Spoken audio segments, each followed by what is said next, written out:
আমার নবী যখন কাঁদতে কাঁদতে বেহুশ হয়ে যাইতেছেন, তখন জিবরাইল আলাইহিস সালাম এসে ডাক দিয়ে বলেন, নবী গো, নবী গো, নবী গো, ও মায়ার নবী, ও আমার মায়ার নবী গো, ও উম্মতের কান্ডারি, আপনার চোখে পানি কেন? আপনি কেন কান্না করছেন?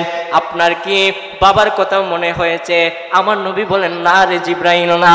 ও নবী, বুঝেছি বুঝেছি, আপনার মনে হয় মার কথা মনে হয়েছে। আমার নবী বলেন, না রে জিবরাইল, না। আমার নবী আরো কাঁদতে থাকলেন, কাঁদতে থাকলেন। জিবরাইল আলাইহিস সালাম ডাক দিয়া বলেন, নবী গো, ও মায়ার নবী গো, বুঝেছি বুঝেছি, আপনার মনে হয় হাসান রাদিয়াল্লাহু তাআলা আনহুর কথা মনে হয়েছে। আমার নবী ডাক দিয়ে বলে, জিবরাইল, ও জিবরাইল রে, আমি হাসানের জন্য কাঁদি না, হুসাইন জন্য কাঁদি না। জিবরাইল আলাইহিস সালাম ডাক দিয়া বলেন, নবী গো, ও মায়ার নবী, বুঝেছি বুঝেছি বুঝেছি, মনে হয় মা ফাতেমার জন্য আপনি কাঁদছেন গো নবীজি। আমার নবী ডাক দিয়া বলে, জিবরাইল, ও জিবরাইল, শুনো শুনো শুনো, আমি নবী হাসাইনের জন্য কাঁদি না, হুসাইনের জন্য কাঁদি না। আমি নবী আমার বাবার জন্য কাঁদি না, আমি নবী আমার মার জন্যও কাঁদি না। আমি নবী কাঁদি আমার গুনাহগার উম্মত যখন সাকারাতের বিছানাতে পড়ে মৃত্যুবরণ করে যাবে, আমার উম্মত যখন নবী নবী করে, নবী নবী করে যখন, কারেন্ট মনে আইছে, আসুন দুরূদ শরীফ পড়ি। আল্লাহুম্মা সাল্লি আলা সাইয়্যিদিনা মাওলানা মুহাম্মদ ওয়া আলা আলি সাইয়্যিদিনা মাওলানা মুহাম্মদ।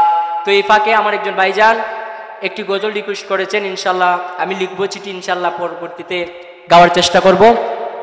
তো যা বলছিলাম, আপনার আমার নবী জিবরাইল আলাইহিস সালামকে ডাক দিয়া বলেন, ও জিবরাইল রে, ও জিবরাইল, আমি নবী আমার বাবার জন্য কাঁদি না, আমার মার জন্য কাঁদি না, আমার নাতি হাসান এবং হুসাইনের জন্য কাঁদি না, আমি নবী কাঁদি আমার গুনাহগার উম্মতের জন্য। যখন আমার উম্মতরা নবী নবী কইরা ডাক মাইরা দিব, যখন আমার উম্মতরা ইয়া রাসূলুল্লাহ বলে ডাক মাইরা দিব গো, আমি নবী থাকতে পারবো না, থাকতে পারবো না। আমার আল্লাহরে ডাক দিয়া বলেন, ও জিবরাইল, শুনো শুনো, তুমি শুনো, আমার বন্ধু নবীজিকে বলে দাও। আমার আল্লাহ রাব্বুল আলামিন বলছেন, ও জিবরাইল, তুমি শুনো শুনো শুনো, আমার বন্ধুকে বলে দাও, আমার বন্ধু আর না কাঁদতে, আমি আমার বন্ধুর কান্না সহ্য করতে পারছি না, আমার বন্ধু নবীর কান্না আমার আর সহ্য হচ্ছে না রে জিবরাইল। জিবরাইল আলাইহিস সালাম ডাক দিয়া বলে, ও ইয়া রাসূলুল্লাহ, নবী গো, ইয়া রাসূলুল্লাহ বলেন না, ও মায়ার নবী গো, আমি জানতে চাই, আমার আল্লাহ রাব্বুল আলামিন বলে দিয়েছেন আপনার এই কান্না আমার আল্লাহ রাব্বুল আলামিনের আর সহ্য হচ্ছে না, আপনি কান্না বন্ধ করে দেন। আমার নবী, আপনার নবী কেমন মহব্বত করেন আমাদেরকে, কেমন মহব্বত করেন। আমার নবী বলেন, ও জিবরাইল, তুমি আমার আল্লাহ রাব্বুল আলামিনকে বলো, যতক্ষণ পর্যন্ত আমার গুনাহগার উম্মত থাকবে, একটা পর্যন্ত, লাস্ট উম্মত যত 2 দিন পর্যন্ত এই জমিনের মধ্যে থাকবে, যদি ওই উম্মতটা মারা যায়, আমার উম্মত যদি বলে আরে ইয়া রাসূলুল্লাহ বলে যখন চিৎকার মেরে ডাক দিবে, আমি নবী থাকতে পারবো না। আল্লাহ রাব্বুল আলামিনকে বলেন, যদি আমার উম্মতকে জান্নাতি করে দেন, আমার উম্মতকে যদি, আমার উম্মতের হিসাব যদি সহজ করে নেন, তাহলে আমি রাব্বুল আলামিন আমি নবীজির কান্না মুবারক থাকবে। চিৎকার মেরে বলে না সুবহানাল্লাহ। ইন্নাল্লাহা ওয়া মালাইকাতাহু মালাইকাতাহু ইউসাল্লুনা আলান নবী ইয়া আইয়ুহাল্লাযীনা আমানু সাল্লু আলাইহি ওয়া সাল্লিমু তাসলিমা।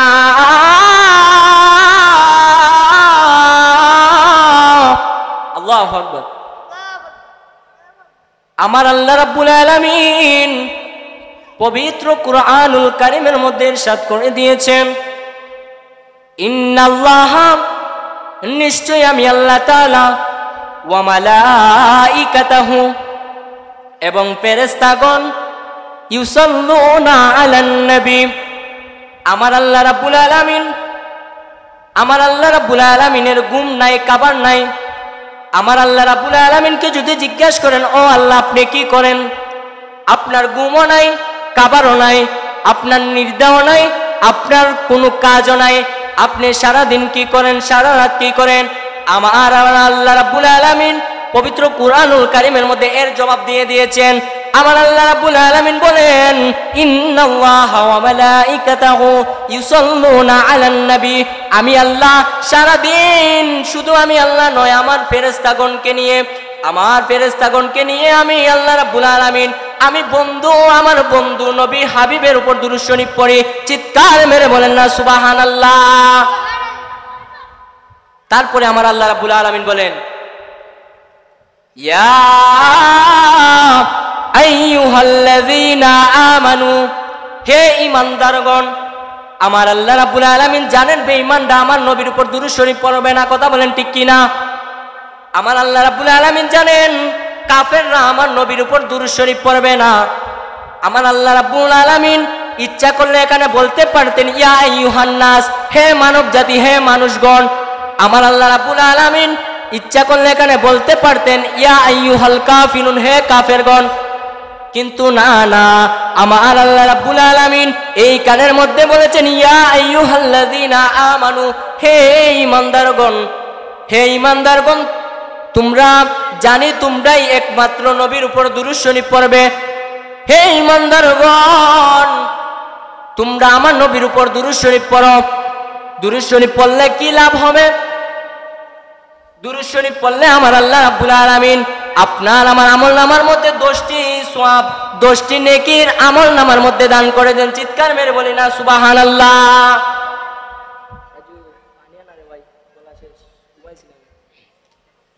আসুন দুরূদ শরীফ পড়ি। আল্লাহুম্মা সাল্লি আলা সাইয়্যিদিনা মুহাম্মাদ, আল্লাহুম্মা সাল্লি আলা সাইয়্যিদিনা মুহাম্মাদ, নাবিয়ানা শাফিয়ানা মাওলানা মুহাম্মাদ, আসেন আমার দয়াল নবী বসে আমার হৃদয়ে, বলে আসেন আমার দয়াল নবী বসে আমার হৃদয়ে। হায়রে নিচকেতে দেখব আপনায় যদি তাকে নসিবে।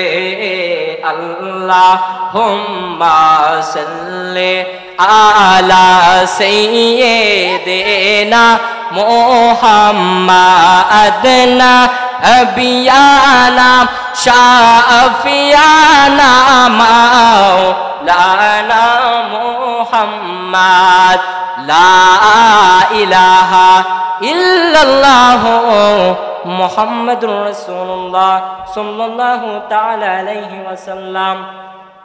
তো আসুন আমি জানি যে দুরূদ শরীফ পড়লে দুরূদ শরীফের কতটুকু ফজিলত রয়েছে। আল্লাহ পাক রব্বুল আলামিন পবিত্র কুরআনুল কারীমের মধ্যে দুরূদ শরীফের কতটুকু গুরুত্ব দিয়েছেন।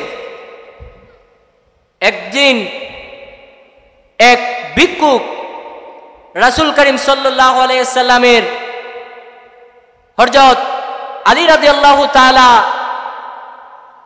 আনহুর কাছে একজন ভিক্ষুক একটি কাহিনী, এটা শুধু কাহিনী নয়, এটা থেকে শিক্ষা হবে যে আমাদের দুরূদ শরীফ পড়লে কতটুকু সওয়াব পাওয়া যায়, দুরূদ শরীফ পড়লে আল্লাহ পাক রব্বুল আলামিন দুরূদ শরীফের মধ্যে কতটুকু পরিমাণ মর্যাদা বরকত দিয়েছেন তা আমরা বুঝতে পারবো। আসুন একটু শুনি, গভীর মনোযোগ। আমার আল্লাহ রাব্বুল আলামিন আমার নবী করিম সাল্লাল্লাহু আলাইহি সাল্লাম বলেন, হযরত আলী রাদিয়াল্লাহু তাআলা আনহু একদিন আবু জাহেল সহ অনেক খারাপ লোক একটি মহল্লার মধ্যে, একটি কাফেলার মধ্যে ছিল। যখন আবু জাহেল ছিল, একজন ভিক্ষুক এসে আবু জাহেলকে বলল, আবু জাহেল, ও আবু জাহেল, আমি 3 দিন যাবত, অনেক দিন যাবত ধরে কিছু খাই না।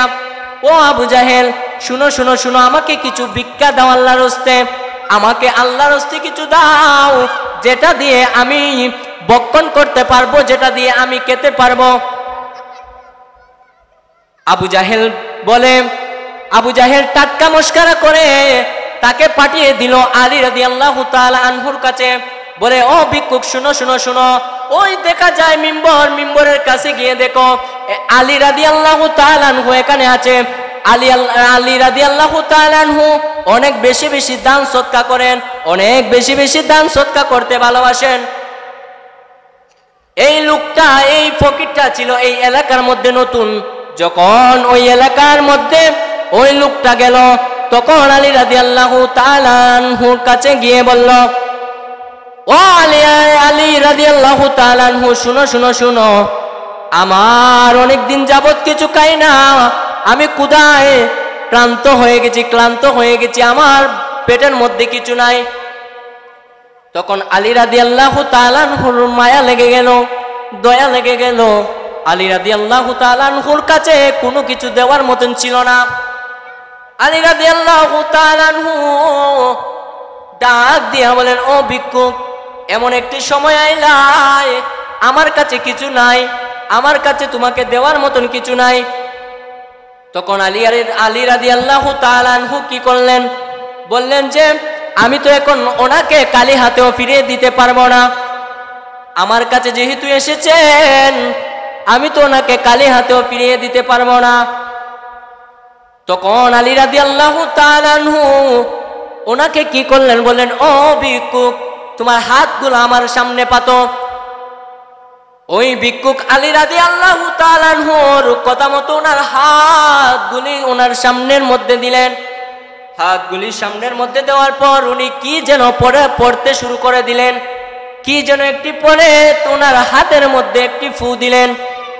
ফু দেওয়ার সাথে সাথে আলী রাদিয়াল্লাহু তাআলা আনহু বলেন, ও ভিক্ষুক, শুনো শুনো শুনো, তোমাদেরকে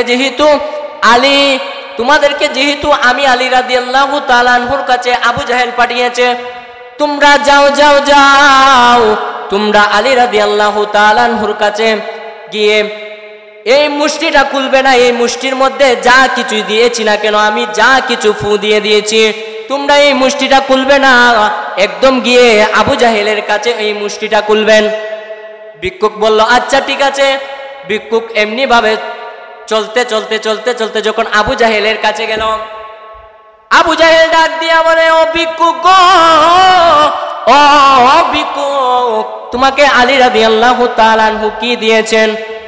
তখন ভিক্ষুক ডাক দিয়া বলে, আমাকে কিছু দেন নাই, আলী রাদিয়াল্লাহু তাআলা আনহু আমাকে এমনিতে কিছু দেন নাই, কিন্তু আলী রাদিয়াল্লাহু তাআলা আনহু আমাকে কি জন্য একটি ফু দিয়েছেন, কি জন্য একটি ফু দিয়েছেন, একটি হাতের মধ্যে ফু দিয়েছেন, বলেছেন আপনাদের কাছে এসে খুলতে, আপনাদের কাছে এসে খুলতে, আপনাদের কাছে এসে খোলার জন্য। রাস্তার মধ্যে যাই কিছু হয় না কেন আমি যেন না খুলি। তখন আবু জাহেল অতবাক হয়ে গেলেন, আরে কি এমন আলী রাদিয়াল্লাহু তাআলা আনহু ফকিরকে দান করে দিলেন যে রাস্তার মধ্যে খোলার জন্য নিষেধ করে দিয়েছেন। আলী রাদিয়াল্লাহু তাআলা আনহুর হুকুমে যখন ফকিরটা হাত মুবারকটা খুলল গো, হাতের মধ্যে দেখে এমন একটি দামি, এমন একটি মূল্যবান রত্ন, এমন একটি দামি মূল্যবান রত্ন যেটি এই দুনিয়ার মধ্যে লক্ষ লক্ষ টাকার চাইতেও দামি। চিৎকার মেরে বলি না সুবহানাল্লাহ। আসুন দুরূদ শরীফ পড়ি। আল্লাহুম্মা সাল্লি আলা সাইয়্যিদিনা মুহাম্মাদিনা আবিয়ানা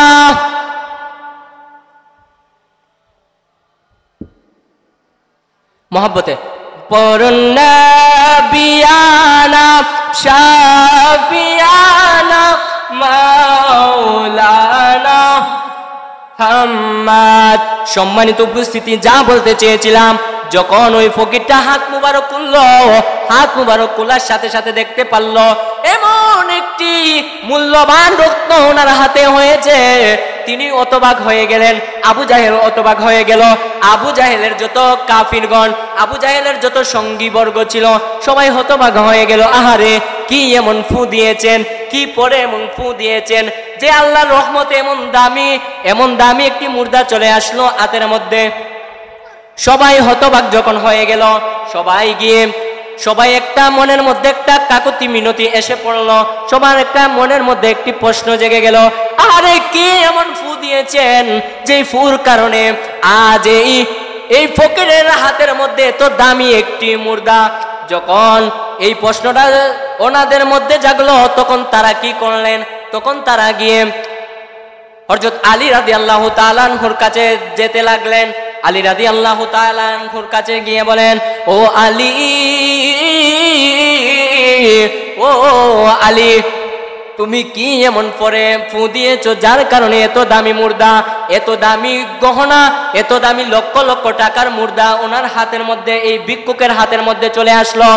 আলী রাদিয়াল্লাহু তাআলা আনহু ডাক দিয়া বলেন, ও আবু জাহেল, ও আবু জাহেল রে, শুনো শুনো শুনো, আমি যখন আমার কাছে কিছু ছিল না ওই ফকিরকে দেওয়ার জন্য, আমি কি করলাম? হতবাক হয়ে গেলাম, আমি দুশ্চিন্তায় পড়ে গেলাম, কি এমন দেওয়া যায় ওই ফকিরটাকে, কি এমন দেওয়া যায়? তখন আমি কিছু চিন্তা না করে, যখন আমি কিছু পাই নাই, তারপরে আমি কি করলাম? আমার রাসূল করিম সাল্লাল্লাহু আলাইহি ওয়াসাল্লামের দুরূদ শরীফ পড়ে ওনার হাতের মধ্যে ফু দিলাম। আর ওই দুরূদ শরীফের বিনিময়ে আমার আল্লাহ রাব্বুল আলামিন ওনার এই ফুর বিনিময়ে, ওই দুরূদ শরীফের বরকত বিনিময়ে আমার আল্লাহ রাব্বুল আলামিন ওই ফুর বিনিময়ে ওনার হাতের মধ্যে একটি মুর্দা দান করে দিয়েছেন। চিৎকার মেরে বলেন না সুবহানাল্লাহ। তো দেখেন দুরূদ শরীফের কত ফজিলত।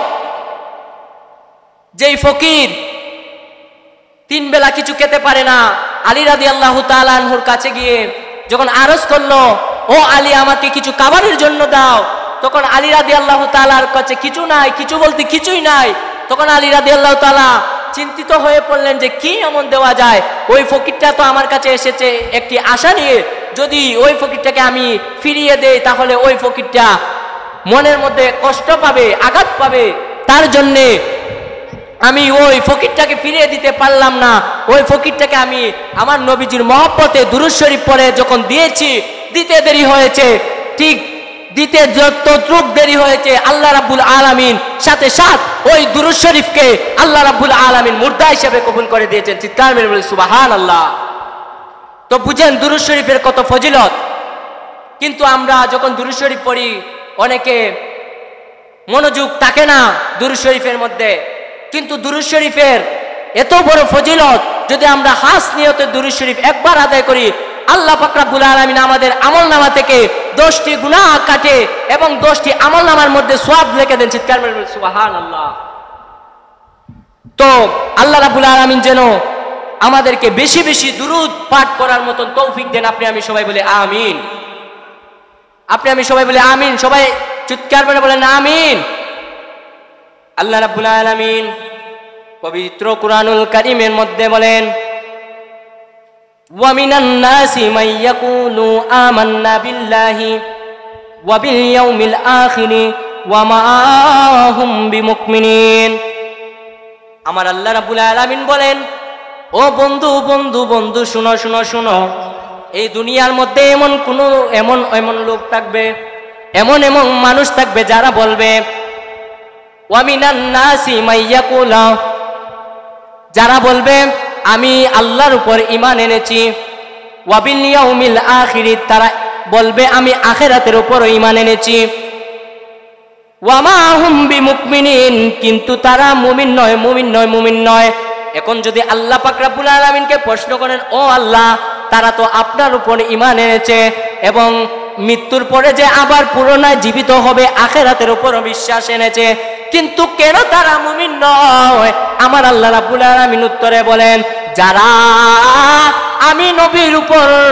আমি নবীর উপর ঈমান না আনবে, আমি আল্লাহর উপর ঈমান আনলেও লাভ হবে না, আখিরাতের উপর ঈমান আনলেও লাভ হবে না। যতক্ষণ পর্যন্ত আমি নবীর উপর, আমার বন্ধু নবীর উপর ঈমান না আনবে, ততক্ষণ পর্যন্ত তারা কাটি মুমিন হতে পারবে না। চিৎকার মেরে বলেন না সুবহানাল্লাহ। তো এই আয়াতের মধ্যে বোঝা গেল যে শুধু আল্লাহর উপর ঈমান আনলেই যে আমরা যে মুমিন হয়ে গেছি, এটা কোনো কথা নয়। আমরা যে আখিরাতের উপরে বিশ্বাস আনলে, ঈমান আনলে মুমিন হয়ে যাব, এই রকম কোনো কথা নয়। আল্লাহ পাক রব্বুল আলামিন বলেন, যতক্ষণ পর্যন্ত আমার বন্ধু নবীর উপর তুমি ঈমান না আনবে, ততক্ষণ পর্যন্ত তুমি ঈমানদার মুত্তাকিন হতে পারবে না। চিৎকার মেরে বলি সুবহানাল্লাহ। আল্লাহুম্মা সাল্লি আলা সাইয়্যিদিনা মাওলানা মুহাম্মদ ওয়া আলা আলি সাইয়্যিদিনা মাওলানা মুহাম্মদ। আল্লাহুম্মা, মুহাব্বতে দুরূদ শরীফ, আলা সাইয়্যিদিনা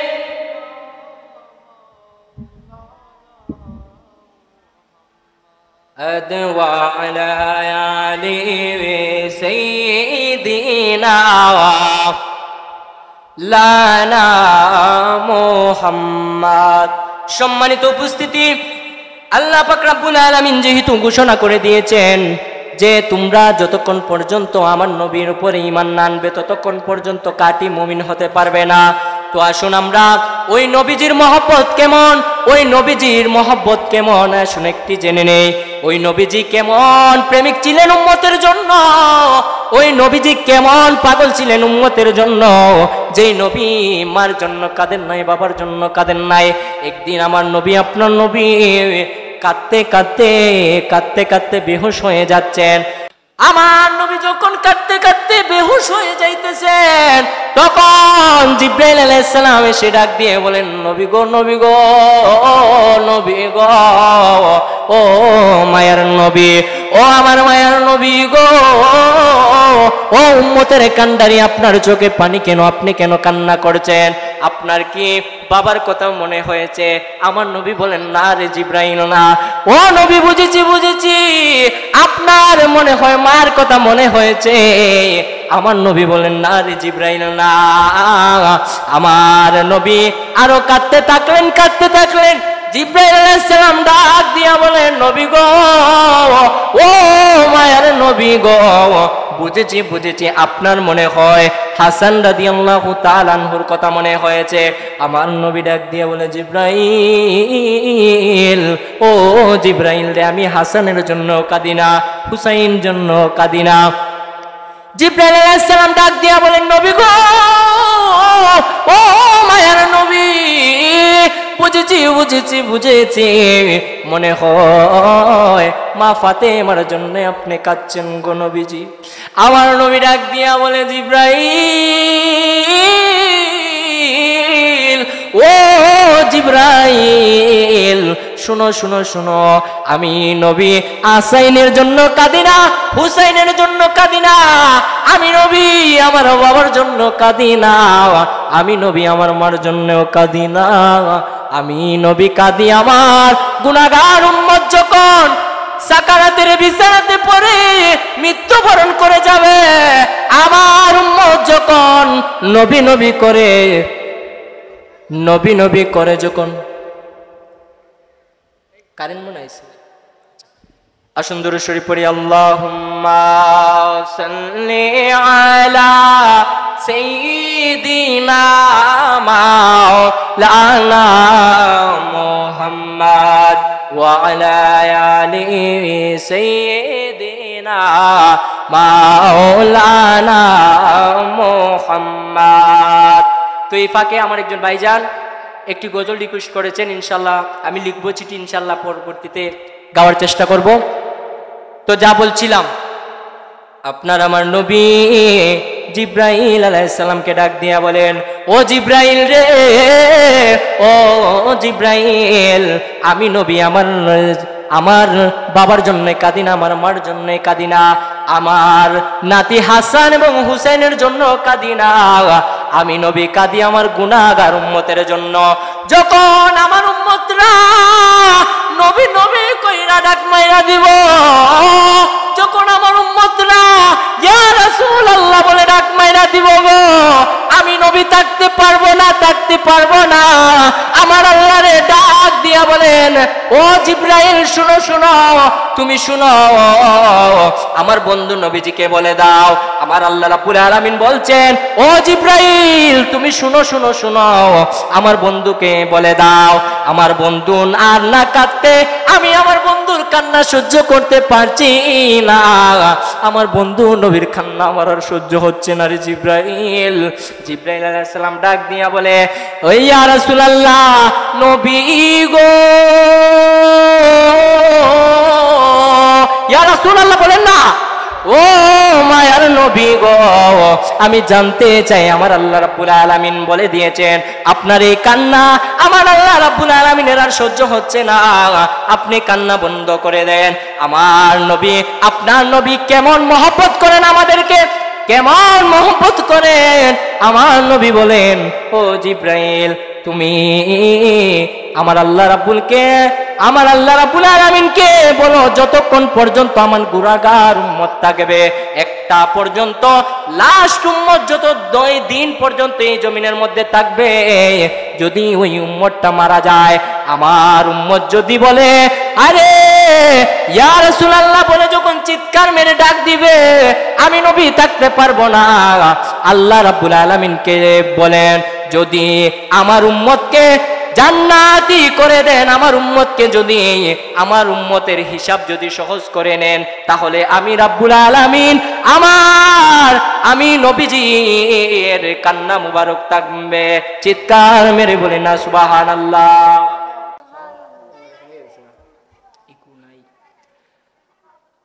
তো দেখেন আমাদের নবী, আপনার নবী, আমার নবী কেমন উম্মতের পাগল, কেমন নবীর উম্মত আমরা বড় ভাগ্যবান যে আমরা শেষ নবীর উম্মত হতে পেরেছি। কথা বলেন ঠিক কিনা? সময় অল্প, আমি সংক্ষিপ্ত করে বলতে চাচ্ছি যে আপনার আমার নবী যখন উম্মতি উম্মতি বলে কাঁদতে থাকবেন, তখন আপনার আমার নবী অর্থাৎ আদম আলাইহিস সালাম থেকে শুরু করে যত নবী পয়গাম্বর দুনিয়ার মধ্যে এসেছেন, যতগুলা নবী এসেছেন, প্রত্যেক নবী ইয়া নাফসি বলবে, কিন্তু আপনার আমার নবী শুধু বলবেন ইয়া উম্মতি ইয়া উম্মতি ইয়া উম্মতি, চিৎকার করে বলেন ইয়া রাসূলুল্লাহ। তো সেই নবীজির মহব্বতে যারা আজকের এই আয়োজন করেছেন মাহফিলের, তারা বড় ভাগ্যবান, তাদের মা বাবা বড় ভাগ্যবান। আজকের এই মাইকের আওয়াজ যত দূর পর্যন্ত যাচ্ছে, যত কবরবাসী রয়েছে, সবার কবরের আযাব আল্লাহ রাব্বুল আলামিন মাফ করে দিয়েছেন। চিৎকার করে সুবহানাল্লাহ। তো নবীজির যদিও সময় সংক্ষিপ্ত, শুরু করেছিলাম দুরূদ শরীফ দিয়ে, এখন বলতেছি নবীজি আমাদেরকে কেমন ভালোবাসেন। এখন শুধু নবীজির উপর আমল করলেই হবে না, আমল শুধু করলেই হবে না, মা বাবার দেখাশোনা করতে হবে। কথা বলেন ঠিক কিনা? যদি আপনি সারা জীবন নামাজ পড়েন, রোজা রাখেন, হজ করেন, যাকাত করেন, সারা জীবন যদি নামাজ পড়তে পড়তে কপালের মধ্যে যদি দাগ ফেলে দেন, তাও কোনো কাজ হবে না, যদি আপনার মা বাবা আপনার প্রতি রাজি এবং খুশি না থাকেন। কথা বলেন ঠিক কিনা? কথা বলেন ঠিক কিনা? একটি ঘটনা মনে পড়ে গেল। আলকামার নাম শুনছেন? আলকামার নাম শুনছেন? আমার নবী আপনার নবী বলেন,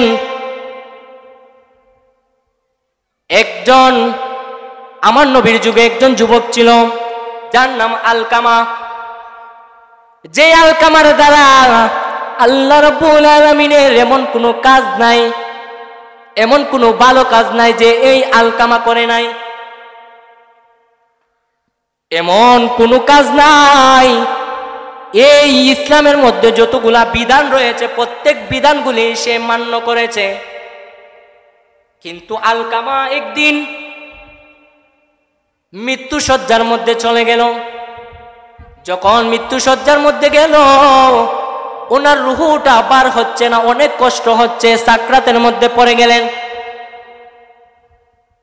তখন আলকামার স্ত্রী যখন এইরকম পরিস্থিতি দেখতে পেলেন, আলকামার স্ত্রী দৌড়ে দৌড়ে চলে আসলেন আপনার আমার নবীর কাছে। আপনার আমার নবীর কাছে ডাক দিয়া বলেন, ইয়া রাসূলুল্লাহ, ইয়া হাবিবাল্লাহ, নবী গো, ও মায়ার নবী, আমার স্বামী কেমন চটপট চটপট করছে, সাকরাতের বিছানার মধ্যে চলে গেছে, মনে হয় ওনার আর এই দুনিয়ার মধ্যে আয়ু নাই।